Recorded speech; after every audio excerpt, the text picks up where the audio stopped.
frustrated with acne? Don't worry, you're not alone in this problem. I also suffered from acne, so I got you covered with some solution. In this video, I'm going to talk about 3 serums that is help me reduce my acne and dark spots. So let's get into the video. First of all, I'm going to talk about niacinamide. This is a Mom's Co Naturals Niacinamide Face Serum with 10% niacinamide.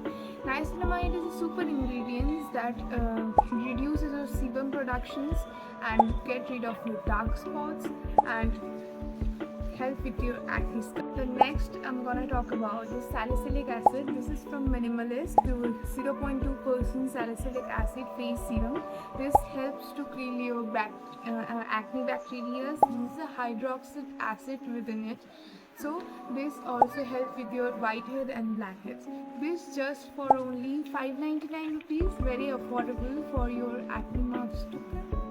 Third one I'm gonna talk about is hyaluronic acid. I'm using the Joyous Hyaluronic Acid Serum. This helps your skin to hydrate and to heal your acne scars. This is really good product. You can definitely check it out on Nykaa website. All products that I'm talking about, you can check this out and you can try all definitive alternatives for these products. And this serum is just for 300 rupees. Do check it out.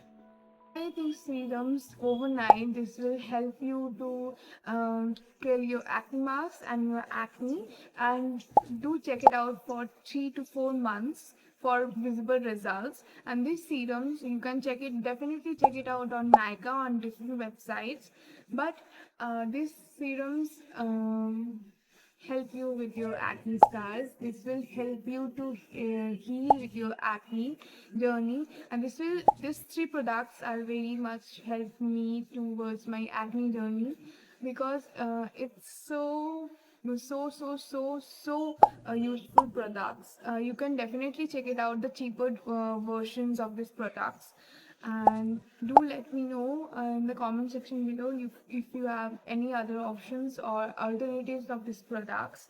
Do check, and also please subscribe towards my channel. I'm a small content creator, you all know that. So please check it out my channel, subscribe to my channel, hit the bell icon to notify yourself.